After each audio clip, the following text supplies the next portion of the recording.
मुजाहिदीन कौन थे, कहां से आए और उन्होंने दुनिया की सुपर पावर अमेरिका, रशिया जैसी ताकत को अफगानिस्तान के अंदर नाकाम किया, और यूएसएसआर यानी कि रशिया अफगानिस्तान में कैसे एंटर हुआ, और भी बहुत कुछ इस वीडियो में मैं आप लोगों को बताऊंगा।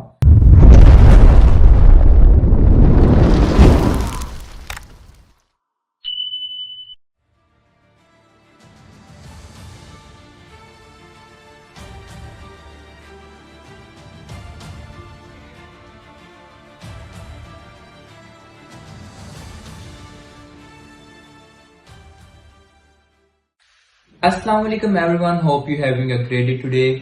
अफगानिस्तान की हिस्ट्री का आगाज होता है 1839 से, जब ब्रिटिश और रशियंस पूरी दुनिया के अंदर अपना इन्फ्लुएंस बढ़ा रहे थे और इनकी गवर्नमेंट्स को इस चीज का अंदाजा था कि साउथ एशिया यानी कि अफगानिस्तान में इनकी क्या इंपॉर्टेंस हो सकती है। इसीलिए ब्रिटिश सोल्जर्स और रशियन सोल्जर्स ने अफगानिस्तान की तरफ, साउथ एशिया की तरफ बेसिकली मूव करना शुरू किया, और ब्रिटिश ने इस पूरी गेम को नाम दिया द ग्रेट गेम का। ब्रिटिश गवर्नमेंट ने 16,500 अपने जो जंगजू थे अफगानिस्तान के अंदर भेजे कि जस्ट जाकर वो अपना इन्फ्लुएंस और वहां पे जाके जंग लड़े, लेकिन अफगानिस्तान के लोगों ने, उनके जो लोकल पीपल्स थे, उन्होंने तमाम के तमाम 16,500 ब्रिटिश आर्मी को कत्ल कर दिया।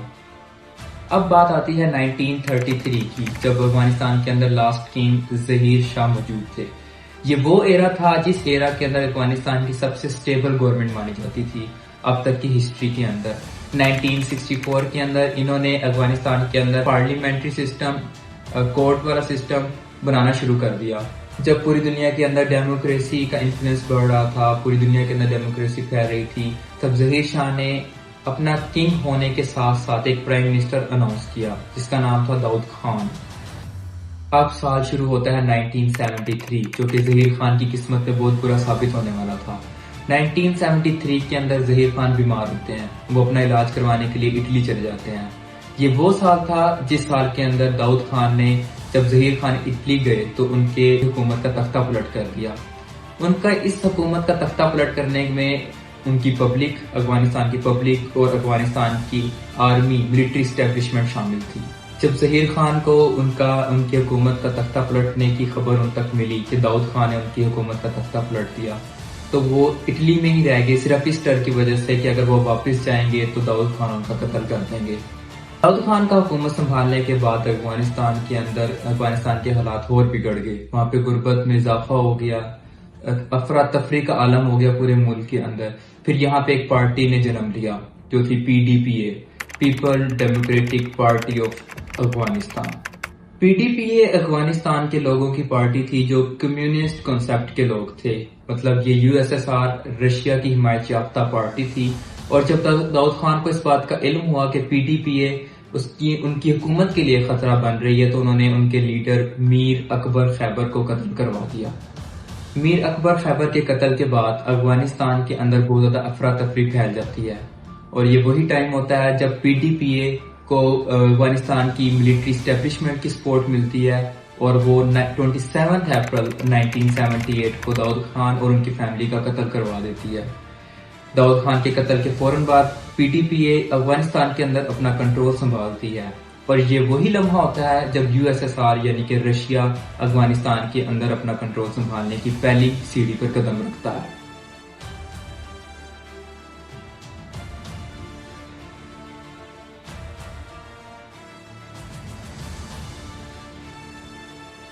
उस टाइम के PDPA के लीडर नूर मोहम्मद तराकी अफगानिस्तान के प्रेसिडेंट बनते हैं, और इनको USSR यानी कि रशिया की बहुत ज्यादा सपोर्ट हासिल थी, और ये उनके एक फेवरेट प्रेसिडेंट समझे जाते हैं।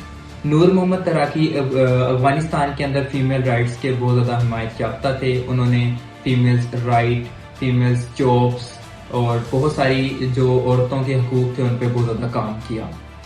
नूर मोहम्मद तराकी जो थे वो एक मगरबी कॉन्सेप्ट के मालिक थे। उन्होंने अफगानिस्तान के अंदर औरतों को तंग लिबास की इजाज़त दी, उनको ड्राइविंग करने की परमिशन दी। आप सब लोगों को पता है कि अफगानिस्तान एक मुस्लिम कंट्री है, तो मुस्लिम कंट्री के अंदर औरतों को इतने ज़्यादा हकूक देना, मगरबी कल्चर को प्रमोट करना एक गलत है।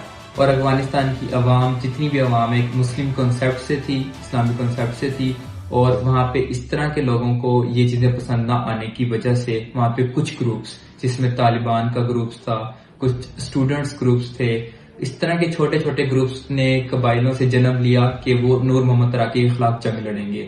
ان تمام گروپ کو اگر اکٹھا کر دیا جائے تو انہیں مجاہدین کا نام دیا گیا، اور یہ وہ مجاہدین تھے جنہوں نے USSR اور USA کے خلاف جنگ لڑی۔ جب مجاہدین نے نور محمد تراکی کے خلاف جنگ لڑنا سٹارٹ کی تو USSR کو جب یہ سمجھ آیا کہ یہ اب حالات ہماری کنٹرول سے باہر ہیں تو انہوں نے براہ راست 24 دسمبر 1979 کو کابل میں بڑے بھاری آرمی کے ساتھ ٹینکوں کے ساتھ حملہ کر دیا، اور یہ وہی لمحہ تھا جب USSR براہ راست افغانستان کے اندر داخل ہوا۔